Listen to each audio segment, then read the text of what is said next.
પ્રસંગ કહું ને તો મને એમ લાગે બળદેવજી દાદાને મેં ધૂપ આપ્યું એવો આ પ્રસંગ છે. બેનો દીકરીઓ પણ ખાસ સાંભળે, યુવા ધન ખાસ સાંભળે. બલિદાન કોને કહેવાય અને ધર્મના માટે કેવા કેવા બલિદાન દેવાના છે એનો આ પ્રસંગ મારે છેલ્લે આપને કેવો સાંભળજો. બલિદાન એટલે શું? અને આપણે બધા આજે 100 કરોડથી વધારે હિન્દુ છીએ તો એની પાછળ કેવા બલિદાન છે બધાય ખાસ સાંભળજો. આ વાત થોડું અઘરું છે. સાચું ઘી છે. આ સાચું ઘી પચાવવું બહુ અઘરું. સાચું ઘી ખાતા હોય ને જ દેવાય. કોઈ દી નો ખાધું હોય ને ઓચિંતાનું 1 ગ્લાસ પાઈ દીધું હોય તો ડોક્ટરને આવતા વાર લાગે તો પ્રોગ્રામ પૂરો થાય. હા, એટલે આ પ્રસંગ સાંભળજો, બધાય સાંભળજો જેટલા બેઠા છો. સૌરાષ્ટ્રની ધરતી, દાદા સોમનાથનું મંદિર. સાંભળજો પ્રસંગ. દરિયાકાંઠો, હાંજનું ટાણું, દાદા સોમેશ્વરની, દાદા સોમનાથની આરતી થઈ રહી છે. નગારાની માથે દાંડિયું રડી બેબાંગ, ધૂમ રડી બેબાંગ, ધૂમ નગારાની માથે દાંડિયું પડી, ઝાલરોના રણકાર થયા. ભગવાન સોમનાથની આરતી શરૂ છે. એવે ટાણે, હાંજને ટાણે વિષ્ણુનો હારો, લક્ષ્મીનો તાત, 14 રત્નનો અધિષ્ઠા, ચંદ્રનો બાપ દરિયો છે. ઘૂઘુ ઘૂઘુ ઘૂઘુ કરતો સોમનાથ મંદિરને ઠપાટું મારી રહેલો છે. એવે ટાણે એક જુવાન બાઈ આવી સોમનાથ મંદિરે પગે લાગવા. બાઈની આંગળીએ એક દીકરો છે, આંગળી પકડીને આયલો આવે છે ભેળો. 7 વર્ષની ઉંમરનો દીકરો અને માં દીકરો બે મંદિરે આવ્યા. સોમનાથને પગે લાગ્યા, આરતી લીધી, દીકરાને આરતી લેવરાવી. બાઈ પાછી વળી અને દીકરાને કીધું, બેટા અંધારું થઈ જશે એની પેલા જટ ઘરે વયું જવું છે, હાલ જટ. દીકરો ના પાડે છે, માં ઘરે નથી જવું. અરે બેટા એવું કેમ કેશો? ઘરે જવું છે, હાલ હાલ. નહીં, હું ઘરે નહીં આવું, નહીં આવ્યું ઘરે, મારું એક છપાટ, હાલ જટ. એમ કરી બાઈ હાલતી થઈ. આમ કરીને 7 વર્ષના દીકરાએ માના ઓઢણનો શેડો પકડ્યો, કીધું ઉભી રે માં. સાંભળજો, 7 વર્ષનો બાળક માનો છેડો પકડીને કીધું, માં ઉભી રે. કા કે તું અટાણે ઘરે જવાનું કે તો કે મને મારા બાપ પાસે લઈ જા. હે કે મને મારા બાપ પાસે લઈ જા. અત્યારે એ વાત ન કરાય, સાનો મનો રે ઘરે જાય. નહીં, સાંભળી લે માં, હું તારો દીકરો છું. ગામમાં રમવા માટે જાઉં એટલે આખા ગામના બાળકો મને કાયમ ખીજવે છે, રીખ ચડાવે છે કે તું બાપ વગરનો છો. જો અમારે બધાને બાપ છે, તારે બાપ ક્યાં હોય તો કોક દી નામ દે. નહીં, તારો બાપ કોણ છે? તું બાપ વગરનો છો, તારી માને પૂછજે તારો બાપ કોણ છે. માં આવું કાયમ ગામના બાળકો મને કહે અને હું તને આવીને એમ કહું, માં મારો બાપ કોણ? આખા ગામના છોકરાને બાપ છે, મારે કેમ બાપ નહીં માં? એવું હું તને કાયમ કહેતો ને માં કે હા, તો તું મને એવું સમજાવી દેતી કે તારો બાપ સોમનાથમાં છે, સોમનાથ જઈશ તેથી તારા બાપ પાસે લઈ જાય. તો માં આજે આપણે માં દીકરો સોમનાથ આવ્યા અને અહીં દર્શન કર્યા. હવે તું કે ઘરે વયું જાઉં, મને મારા બાપ પાસે લઈ જા. માં સાંભળજો મિત્રો, આ વાત આવા બલિદાનની સાંભળીશું ને તો જ આ જેતલપુર વાળો દાદો રાજી થાય. ધર્મ એમનેમ નથી બચ્યો. એટલે આ પ્રસંગ કહું છું, યુવાધનને ખાસ ખબર રહીએ કે ધર્મ બચાવવા માટે કેવી ઘટના. અત્યારે આપણે સમય આપવો, સેવા કરવી, પૈસા હોય તો આપવા ધર્મ માટે. માથા નથી દેવા પડતા, લોહી નથી રેડવા પડતા. એટલે આ પ્રસંગ કહું છું, મને મારા બાપ પાસે લઈ જા માં. અને નકર નામ ન લેવાય એમ હોય તો કહી દે, તારાથી નામ નથી. તારી કઈ ભૂલ છે? આખા ગામના છોકરાને બાપ હોય તો મારે કેમ ન હોય? બોલવા માંડ્યો બાળક.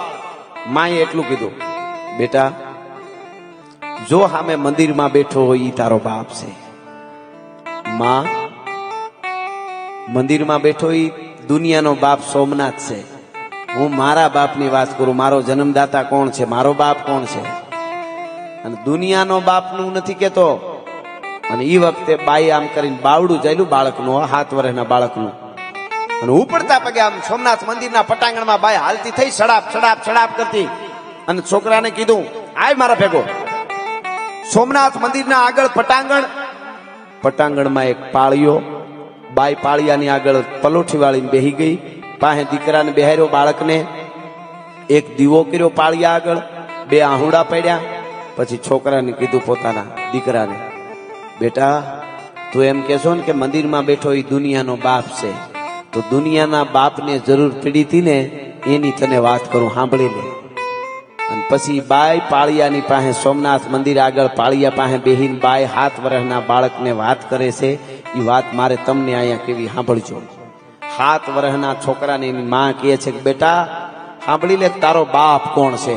અને હું તને કહું છું, અને તું આખા ગામના છોકરા તને ખીજવે છે ને કાયમ કે તું બાપ વગરનો છો, તારો બાપ કોણ છે, નામ દે. તો એને નામ દેજે, હું તને કહું તારો બાપ કોણ છે. એ બાઈ બાળકને કહે છે બેટા જાજા વર્ષ નથી ત્યાં, આજથી 7-8 વર્ષ પહેલાની વાત છે. એક નગરમાં એક તરવરિયો યુવાન 20-22 વર્ષની ઉંમર, ઘોડા ખેલવે, શિકાર કરવા જાય, તોફાન કરે. ફરકાંત ભુજ થરકાંત અંગ ઉર રોમ રોમ ઉલટે ઉમંગ. હેડીના મિત્રોની હારે નિહરે ગેડી દડે રમવા માટે જાય. જોજો આ બાઈ એના બાળકને વાત કરે. પાળિયા પાસે બેહીન સોમનાથ મંદિરના પટમાં એવો એક જુવાન બાઈ કે છે, અને એ જુવાન ગેડી દાડાની રમત રમવા ગયેલો. બપોર નમી ગયા, બપોરે ખાવા આવવાનું ભૂલી ગયો, અને પછી બહુ ભૂખ લાગી એટલે ઘરે આવ્યો ને તો ઘરે એના ભાભી હતા. છોકરા જુવાનના મોટા ભાઈને ઘરેથી ભાભી હતા, અને એ જુવાને એટલું કીધું આવીને, ભાભીમાં મને ખાવા દ્યો જટ. તો ભાભીમાં જટ આવીને મીંડ્યા દેવા. તો કે ભાભીમાં વાર લાગે એ નો પોહાય, હું રમવા ગયો તો મને બહુ ભૂખ લાગી છે, બપોર નમી ગયા, મને જટ દઈ દેવાનું, બેહુતા. અરે પણ દેવરજી આપું છું, લ્યો ની. નહીં, હું અહીંયા બેહુતા, મારી થાળી એની પહેલા તૈયાર હોવી જોઈએ. બહુ બોલવા માંડ્યો જુવાન. તેથી ભાભીમાં એ કીધું, સાંભળજો, ભાભી એમ કીધું કે ઓહો હો, આજ તો મારા દેવરજીને એટલી બધી ઉતાવળ છે કે ભોજન કરી ખાઈ અને સીધો સોમનાથની સખાઈતે જવાનું હોય એવું લાગે છે. દાદા સોમનાથની સખાઈતે જાય એવું લાગે છે મારો દેવર આજ. એટલે ભાભીમાં ને દેવરે પૂછ્યું, ભાભીમાં સોમનાથની સખાઈતે કેમ જવું પડે, શું કામે જવું જોઈએ? કે દેવરજી તમને ખબર નથી? કે ના, મને હકીકતમાં ખબર નથી, હાસીને ખબર નથી. તમને ક્યાંથી ખબર હોય દેવરજી? ઘોડા ખેલવાન, તોફાન કરવાન, શિકાર કરવાન, બાંધવું, ગેડી દડે રમવું, રોટલા બગાડવા. ઈ ઘોડા ખેલવાન, તોફાન કરવા એના વાંધો નતો, પણ રોટલા બગાડવા કીધું ને એટલે જુવાનનો પ્રકૃતિનો મરોડ બદલાણો. ભાભીમાં તમે મારા ભાભી એટલે માં કહેવાઓ. તમે પરણીને આવ્યા ને તે દુણું તમારામાં હું મારી માને જોઉં છું. મારી માં તો મરી ગઈ વેલી, પણ માં, ભાભીમાં તમારામાં માને જોઉં છું ને. દીકરો માં પાસે લાડ કરે ને એમ હું તમારી યારે લાડ કરું છું ને, એટલે હું તમારી યારે બાંધું છું. પણ તમે એમ કહેતા હો કે રોટલો બગાડે, તો હવે મને તમે સમજાવો, સોમનાથની સખાઈતે શું કામ જવું જોઈએ? અને ઈ વખતે ભાભીમાં એ કીધું, તો બેટા દેવરજી મને માં માને છે ને ભાભી માને? કે હા. તો સાંભળી લે, દાદા સોમનાથ મંદિર છે ને, એને તોડવા માટે યવનોના ટોળા ઉતર્યા છે. અને જફરખાં છે ને, એ સોમનાથના મંદિરને હતું નતું કરી દેવાનો છે થોડા દિવસોમાં. તને ખબર છે? આફ્રિકાના જંગલમાંથી નીકળેલો ટેકારી નામનો અજગર શિકારને ભરડામાં લે એમ સોમનાથને, હિન્દુત્વને, સમગ્ર ભારતના સનાતનને ભરડામાં લેવા નીકળ્યા છે યવનોના ટોળા. અને જફરખાં આ નહીં આ તિથિએ સોમનાથ મંદિરને તોડવાનો છે. એટલે મને એમ લાગ્યું કે મારો દેવર સોમનાથ માટે જવાનો હોય છે, એટલે ખાવાની ઉતાવળ કરે છે. અને ઊભો થઈ ગયો જુવાન, અનાજને પગે લાગ્યો, ભાભીને પગે લાગી અને કીધું, ભાભીમાં જાઉં છું. અરે એમ ન જવાય દેવરજી, એમ ઉતાવળ કરાય? તું ભાલું પરવી દે. અને ક્યાં કરતો સુવર રાયડું નાખવા માંડે. એવું ન માનતો કે તો દેવરજી સાંભળી લે, તું સોમનાથ માટે, સોમનાથને બચાવવા જાતો હોય તો ત્યાં શું હશે પરિસ્થિતિ સાંભળી લે. કે ભાભીમાં કયો? અને પછી કીધું, ટાણે અડધો બકરો ખાવા વાળા, ટાણે ભંભલા ભરીને દારૂ પીવા વાળા, હાથીની હૂંઠ જેવું ભૂજાવું વાળા, અરબસ્તાની ઘોડા માથે કાળા કપડામાં દુશ્મનો હશે ચારે બાજુ. સોમનાથના મંદિરને તોડવા આવેલા હશે. ચારે બાજુ મોત દેખાતું હોય છે. એની વચ્ચે તારા ઘોડાને નાખવાનો છે. તને ખબર છે આવી પરિસ્થિતિ હોય છે? અને એ વખતે કીધું, ભાભીમાં દુશ્મનના દળ ગમે એટલા મોટા હોય, દુશ્મન ગમે એટલા મોટા તાકાત વાળા હોય, પણ સોમનાથના પટાંગણમાં દાદા સોમનાથની સાક્ષીએ, દરિયાના સાક્ષીએ એ દુશ્મનના દાંત ખાટા ન કરી નાખું તો હું હમીરજી ગોહિલ નહીં. આ મારી પ્રતિજ્ઞા છે ભાભીમાં. અને સાહેબ 22 વર્ષનો યુવાન હમીરજી ગોહિલ સનાતન માટે આજ હું તમે જેના ભગવાનના માટે ભેળા થાય એના માટે નીકળી ગયો ઘરેથી. હમીરજી ગોહિલ 22 વર્ષની ઉંમર અને 200 રાજપૂતોને ભેળા લીધા. હમીરજી ગોહિલે બધાય કુંવારાઓ તરવરિયા યુવાનો ભેળા લીધા અને 200 નીકળી ગયા. ટૂંકમાં વાત કરી દઉં મિત્રો, આ ધર્મના માંડવા નીચે બેઠા છે એટલે ગાંડી ગીર આવી. ગાંડી ગીરમાં રાત રોકાણા. ગાંડી ગીરનો એવો આમ વગડો હાવ એક નદીને કાંઠે રાત રોકાણા. સાંજ પડી, જે રસોઈ ને કાંઈ એ વખતનું બનતું હોય છે કોણ? હમીરજી ગોહિલ. એને નીંદર નથી આવતી. વિચારો કરે છે કે હવે 2 દી પછી સોમનાથ પૂગી જાઉં અને સોમનાથ દાદાને માથું ચડાવી દઈ અને સોમનાથ માટે યુદ્ધના મેદાનમાં ઉતરવું છે. આવા વિચારો કરે. નીંદર નહોતી આવતી. એમાં ગીરની અંદર ઊંડા ગીરના ગાળામાંથી સિંહની ડડકું સંભળાય, ક્યારેક શિયાળિયું લાળી હુકી હુકી સંભળાય, ક્યારે ઊંડા ગાળામાંથી તમરા ત્રામ ત્રામ ત્રામ ત્રામ એક ધારા બોલે છે. આમ ચારે બાજુ ક્યારેક ઘડીક શાંત થઈ જાય એવું લાગે. એવી ગાંડી ગીરમાં મધરાતે હમીરજી ગોહિલના કાને એક અવાજ આવ્યો. એક અવાજ સંભળાણો. અવાજ શું હતો? હમીરજી ગોહિલ જ્યાં રોકાણા હતા એથી થોડે દૂર લાખબાઈમાં કરી અને ચારણાઈનો એક નેહડો હતો. લાખબાઈમાંનો એ ચારણાઈનો એક દીકરો ગુજરી ગયેલો 20 વર્ષનો 10-15 દી પહેલા. લાખબાઈમાંને પોતાનો દીકરો યાદ આવે ને એટલે નીંદર ન આવે એટલે લાખબાઈમાં મરસિયા ગાય. મરસિયો રાગ આવે આપણે ત્યાં. હવ રૂવે સંસાર પણ હાયરના જળ કોઈ દી હુવે નહીં, મારા ઘટમાં ઘૂઘર માળ આજ નાખીને હાયલો નાગાજણો. એ દુઆ ગાય મરસિયા રાગમાં. એ રાગ સંભળાણો હમીરજી ગોહિલના કાને સંભળાણો. હમીરજી ગોહિલ ઉભો થઈ ગયો. ઓહો, આવી ગીરમાં કોણ ગાતું હોય છે આ મરસિયા? હમીરજી ગોહિલને એને વિચાર થયો હવાર પડવા દે. એ હવાર પડી. 200 રાજપૂતો લાખબાઈમાં નેહડે આવ્યા. નેહડે આવ્યા પૂછ્યું કે હાંજે કોણ ગાતું? તું તો કે એ તો અમારા લાખબાઈમાં મરસિયા ગાતા હતા. એનો દીકરો ગુજરી ગયો ને એટલે બચારાને યાદ આવે એટલે રાતે નીંદર ન આવે એટલે ગાતા હોય. ત્યાં ગયા લાખબાઈમાં એ આવકાર આપ્યો, મીઠડા લીધા. હમીરજી ગોહિલે પૂછ્યું કે માડી તમે ગાતા હતા રાતે મરસિયા? કે હા બેટા હું ગાતી હતી, તને અપશુકન થયા હોય તો માફ કરજે, પણ મારો દીકરો ગુજરી ગયો ને એટલે મને હક નહોતું થતું એટલે હું મરસિયા ગાતી હતી. એ વખતે હમીરજી ગોહિલે કીધું કે માં એક વસ્તુ માગું? બેટા માગને. કે જે મરસિયા તમે તમારો દીકરો ગુજરી ગયો દીકરો એની પાછળ મરસિયા ગાતા હતા એવા મરસિયા મારા ગાશો? હે કે મારા મરસિયા એવા ગાશો? અરે બેટા તને કઈ ખબર પડે છે કે નહીં? તને કઈ ખબર જ નથી પડતી. તને કોઈ કઈ કીધું નથી બેટા. તું હાવજ જેવો મારો દીકરો જીવતો જાગતો અને તું બેટા તારા મરસિયા ગાવ તો મારી જીભમાં જીવડા પડે, મને પાપ લાગે.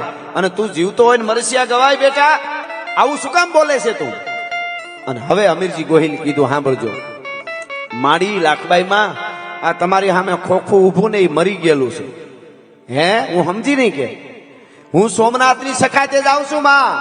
2 દી પછી આ મસ્તક શિવને ચડાવી દઈશ અને યુદ્ધના મેદાનમાં લડવા માટે ઉતરીશ યવનોની સામે. લાખબાઈ મેં કીધું ઓહો એવું છે? કે હા. કે બેટા કોઈ રોક્યો નહીં તને? કે માં હજી કોઈ રોકવા વાળું છે નહીં. એટલે કે લગ્ન નથી થયા ને એમ? કે ના. કે બેટા કુંવારા કમળ પૂંજા ન ચડાવાય, પરણવું જોઈએ. સોમનાથને તું મસ્તક ચડાવીને લડીશ પણ કુંવારા કમળ પૂંજા ન ચડાવાય. એવું છે? કે હા. હમીરજી ગોહિલ કે માં આ મડા હારે કોણ ફેરા ફરે? સાંભળજો, મડા હારે કોણ ફેરા ફરે? એટલે કે હું મરી ગયેલો છું એમ, 2 દી પછી મરી જવાનું છે એટલે મડા હારે કોણ ડેડ બોડી હારે કોણ ફેરા ફરે એમ? લાખબાઈમાં તે દી એવું કીધું કે મડા હારે ફેરા ફરે ને એવી દીકરીઓ હજી ગીરની ધરતીમાં જીવે છે, એ ચિંતા તારે ન કરવાની હોય. ટૂંકમાં વાત કરું મિત્રો, સાંભળજો, જેતલપુર ધામમાં બેઠા છે એટલે આ ધર્મની વાત કરું છું. મડા હારે ફેરા ફરે એવી દીકરીઓ હજી અમારી ગીરમાં છે. 200 રાજપૂતોને પોતાના નેહડે બેહાર્યા. હમીરજી ગોહિલને કહેતા ગયા મારો માણસ બોલાવવા આવે એટલે 200 ઝટ આવી જજો, આજે જ તમારા લગ્ન કરવાના છે. લાખબાઈમાં વેગડા ભીલ પાસે આવે છે. ગીરમાં એ વખતે વેગડા ભીલનું રાજ અને આવે અને વેગડો ભીલ રાજી થઈ ગયો કે માડી મારે ત્યાં પગલા ક્યાં? તો કે આજ કઈક માગવા આવીશું. કે માં લાખબાઈમાં માથું માગે ને માથું નો આપી દો તો હું વેગડો ભીલ નહીં. કે બેટા માથું નહીં કાળજું લેવા આવી છું. હે એ કાળજું માંગુ છું. કાળજું એટલે દીકરી, તારી દીકરી રાજલનું માગું લઈને આવી છું. એટલે કીધું કે હારું માડી, એ તો હારી વાત કહેવાય. કોની હારે? તો કે હમીરજી ગોહિલ હારે. ઓ હમીરજી ગોહિલ કે હા, કે પણ માં હમીરજી ગોહિલ તો સોમનાથ માટે જવાના નીકળી ગયા છે, મસ્તક ચડાવી દે સોમનાથ માટે યુદ્ધમાં, એના? તો કે હા એના માટે. કે માં મને કાંઈ વાંધો નથી, તમે કયો એ કરવા તૈયાર છું, પણ મારી દીકરીને જરાક પૂછી તો લઉં, કારણ કે અમીરજી ગોહિલ તો 2 દી પછી એનું જીવન પૂરું છે. લાખબાઈ મેં કીધું પૂછી લે તારી દીકરીને, રાજલને પૂછી લે. ગાંડીગીરના હાગડાના લાકડાની ભીતુમાં રાજલ ગાયરું કરતી હતી. 18 વર્ષની દીકરી વેગડા ભીલની. ત્યાં જઈ પાછળ ઉભીને બાપે પૂછ્યું, બેટા રાજલ? કે હા બાપુ. ગાયર કરવાનું ચાલુ હતું. હા બાપુ, તારા લગ્ન કરવાના છે. એટલે શરમાઈને છે નીચે જોઈ ગઈ, મીંડી ગાયરું કરવા. બાપુ મને પૂછો છો શું કામે? કે બેટા પણ તારા લગ્ન આજ જ કરવાના છે. કે પણ બાપુ હું તમારી દીકરી છું, મને શું કામ પૂછો છો? કે બેટા હમીરજી ગોહિલારે તારા લગ્ન કરવાના છે. કે તો બેટા આજ જ લગ્ન કરવાના. તમારો આજ એક રાતનો જ સંસાર. આવતીકાલે સવારમાં હમીરજી ગોહિલ તને છોડી સોમનાથ માટે નીકળી જશે. સોમનાથને મસ્તક ચડાવી દે અને વીરગતિ પામવાનો છે. તને કઈ વાંધો નથી ને, એક જ રાતનો તમારો બેટા સંસાર રહેશે. તેથી ગાયરું કરતી દીકરી આમ લટ્ટુ કરીને પાછું વળીને બાપ સામું જોઈને એટલું કીધું કે બાપુ એક રાતનો સંસાર ને અમારો? કે હા. કે સૈયર પેરું ચૂડલો ઝીણી અખિયા લાલ, પછી ઘડી ભર રહું સુહાગણી, તોય મારું આખું આખું ન્યા. મારે કરોડો સનાતનીઓ ભારતમાં છે, એને બદલે 200 જો નીકળ્યા હોય એમાં અમીરજી ગોહિલ મેન હોય. એની ચુંદડી ઓટવા માટે એક ક્ષણે મારે ઘણી છે. મારે કાંઈ મોહ ન હોય સંસારના કાંઈ બાપુ. મિત્રો ઇતિહાસ એવો કે છે અમારી ગીરનો, 200 રાજપૂતોના 201 માંડવા નખાણા. આ રાજલ જે છે એ હમીરજી ગોહિલારે મંગળ વર્તા, બીજી 200 ભીલ કન્યાઓને રાજપૂતો પરણ્યા. રાજલ મૂળ તો જેઠવા રાજપૂતોની દીકરી હતી. એનો ઇતિહાસ એવો છે કે રાજલ જેઠવા રાજપૂતો ગીરમાં તુલસીશામની યાત્રાએ આવેલા અને ભીલોને ને રાજપૂતોને યુદ્ધ થયું. રાજપૂતો કપાઈ ગયા, રાજપૂતાણીઓ સતી થઈ ગયા. 5 વર્ષની દીકરી એક બચી. મરતા મરતા રાજપૂતે બાવડું જાલીને વેગડા ભીલના હાથમાં દીધું કે આજથી આ તારી દીકરી, આને સારું ઠેકાણું જોઈને મોટી કરીને પરણાવી દેજે. તેથી દુશ્મનના હાથમાં બાવડા દેતા હતા. કલ્પના તો કરો કેવા ઉજળા ઇતિહાસ હોય છે. દીકરીનું બાવડું દીધું અને ઈ રાજલને વેગડા ભીલે મોટી કરેલી. પણ એને બહુ વાલી હતી રાજલ, હગી દીકરી જ માની. વેગડા ભીલે વિચાર્યું નતું કે મારે હું એનો પાલક પિતા છું. ઈ રાજલના લગ્ન હમીરજી ગોહિલારે થયા. મિત્રો બીજી 200 ભીલ કન્યાઓના લગ્ન 200 રાજપૂતો સાથે થયા. ગીરમાં મંગળ વર્તાણા. કરિયાવર દેવાનો ને કન્યાદાન દેવાનો ને હાથગરણાનો સમય આવ્યો ત્યારે 1100 ભીલ ગીરમાં તરવારો રાખીને ઉભા રહ્યા. 1100 ભીલ. અને એને પ્રતિજ્ઞા કરી કે અમે 1100 ભીલ કરિયાવરમાં દીકરીઓને અમારા માથા આપી છે. 200 ને 1 રાજપૂતોની પેલા અમારા માથા કપાઈ જાય, પછી રાજપૂતો ઉપર અમે તરવારો આપવા દઈશું. આ અમારી પ્રતિજ્ઞા છે. મિત્રો લગ્ન થયા, એક રાત રોકાણા. એક રાતનો સંસાર વેગડા ભીલ અને રાજલનો અને 200 ભીલ કન્યાઓ અને રાજપૂતોનો. બીજા દીનું હવાર પડ્યું. હવારમાં છેલ્લી વાર હમીરજી ગોહિલે રાજલને જય માતાજી કર્યા, રામ રામ કર્યા.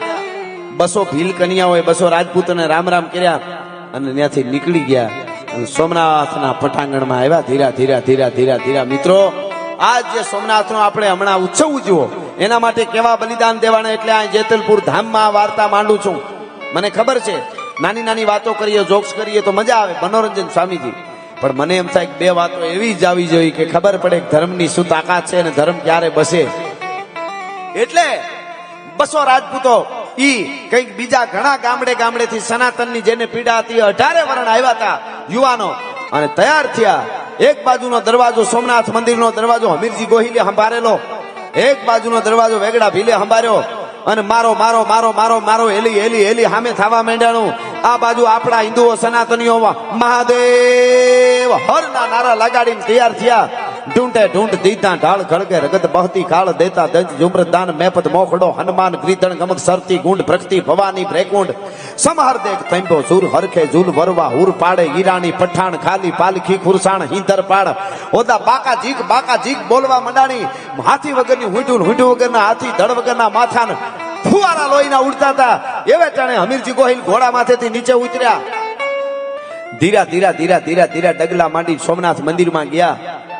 તરવારની પીછી પકડી મહાદેવ હાર કરી મચક મારી કચડું ધૂપ કરતું નાળિયેર જેમ દડે ને હરદ્વારના પગથિયાની માથે કોઈ રાકો ભિખારી સકોરું લઈને વયો જતો હોય માગવા વાળો, અને એમાં એને કોકનું ઠેબું લાગે ને સકોરું હાથમાંથી મુકાઈને દડિંગ દડિંગ દડિંગ કરતું જાય એમ મસ્તક પડ્યું ભાઈ. અને અહીંયા હમીરજી ગોહિલના ધડમાંથી લોહીના ફુવારા ઉડ્યા, એની ગળતી ઝડતી હતી શિવને, અને 2 તલવારો લઈને પાછો વળ્યો હમીરજી ગોહિલ.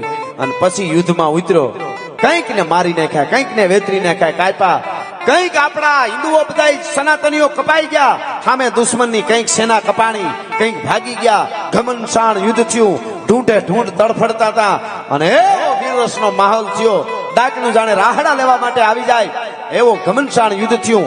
હાંજ પડે છેલ્લે હમીરજી ગોહિલનું ધડ પડ્યું. ધીરું ધીરું આથમતા સૂર્યના અંજવાળે ધડ પડતું હતું ને, આ બાજુ હમીરજી ગોહિલનું ધડ પડ્યું, આ બાજુ લાખબાઈમાં ચારણાએ મરસિયા ગાવા આવ્યા હતા. એ ગઢની દેવડીએ બેઠા બેઠા મરસિયા ગાતા હતા. અહીંયા હમીરજી ગોહિલનું ધડ પડ્યું. ત્યાં લાખબાઈમાં દેવડીએથી પડતું મૂક્યું, એને ખોળિયામાંથી પ્રાણ છોડી દીધા. અહીંયા હમીરજી ગોહિલના પ્રાણ છૂટ્યા. તેથી દરેક સનાતનીઓ કપાણા હતા. હમીરજી ગોહિલ કપાણો, ભીલો કપાણા.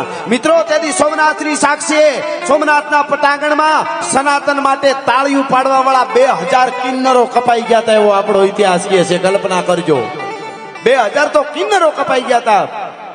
અને મિત્રો, હમીરજી ગોહિલના પ્રાણ છૂટ્યા, લાખબાઈ માના પ્રાણ છૂટ્યા. હવે સાંભળજો છેલ્લી વાત. અહીંયા જે બાઈ 7 વર્ષના દીકરાને પાળિયા પાસે બેહીને વાત કરે છે ને, જે વાત હું તમારી આગળ લઈ આવ્યો, એ બાઈ એમ કે છે કે બેટા, તું તારા જેટલા ભાઈબંધ ગામના લોકો કે છે ને બાળકો તને તારો બાપ કોણ છે એને કહી દેજે. મેં તને હમણાં કીધું કે આ મંદિરમાં બેઠો એ તારો બાપ, તો તે કીધું એ તો દુનિયાનો બાપ સોમનાથ છે. તો બેટા, દુનિયાના બાપ સોમનાથને જરૂર પડી તેથી માથું દીધું તું ને, આ હમીરજી ગોહિલ તારો બાપ છે. ભલા માણસ કહી દેજે તારે જેને કેવું એને. દુનિયાના બાપને જરૂર પડી તેથી માથું દીધું ને, એ હમીરજી ગોહિલ પોતે તારો બાપ છે બેટા, અને ઈ જ રાજલ પોતે હું તારી માં છું. મને લાખબાઈમાં ચારણાએ કહી દીધું કે એક રાતમાં હમીરજી ગોહિલ છે એનું સંતાન તારા ઉદરમાં આવી ગયું છે, તારે એનો વંશ રાખવાનો છે, એટલે હું સતી નથી થઈ. હમીરજી ગોહિલ તારો બાપ, હું તારી માં.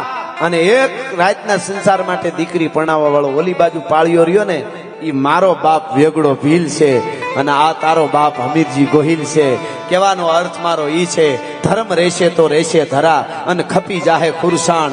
એક વિષમ ભર ઉપરે રાખ ભરોસો રાણ. ધર્મ વધે તો ધન વધે, ધન વધે મન વધી જાય, મન વધે બધાય થા માન વધે, પછી બધું વધત વધત વધ જાય.